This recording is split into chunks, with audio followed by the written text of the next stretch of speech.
8 கோடி மக்களால் நிறுவப்பட்ட ஒரு அரசால் தர முடியாத கல்வியை, தரமான கல்வியை, சரியான சமமான கல்வியை ஒரு முதலாளி கொடுத்து விடுவார் என்றால் தனியார் முதலாளியிடத்திலே அரசு தோற்று போகிறதா என்ற கேள்வி உனக்கு எழுமானால் அது விழிப்புணர்வு.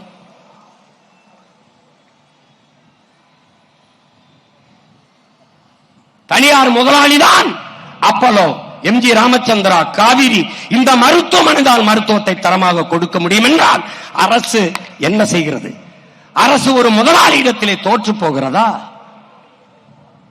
அப்ப தோல்வி அடைந்த அரசா? ஏன் தரமாக கொடுக்க முடியாது? இந்த கேள்வி எழுமானால் நீ விழிப்புணர்வு அடைந்து விட்டாய். அது மாற்றத்திற்கான அரசியலின் தொடக்கம். நாம் எதுக்கு நிற்கிறோம்? 8 கோடி மக்களால் நிறுவப்பட்ட ஒரு அரசால் முடியாததை தனியார் முதலாளி கொடுத்து விடுவாரா? மோதி பார்க்கலாம். தமிழ்நாடு அரசா தனியார் முதலாளியா?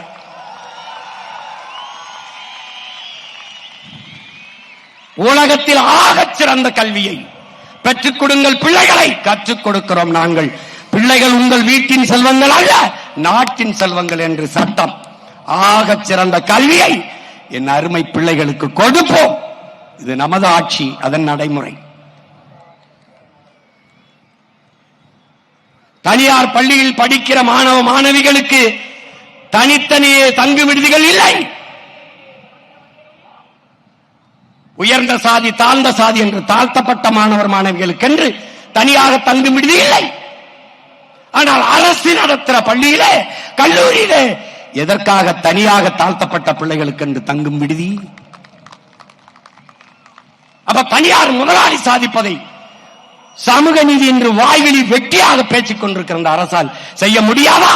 முடியும். எந்த அரசால்? தமிழ் தேசிய அரசால் முடியும்.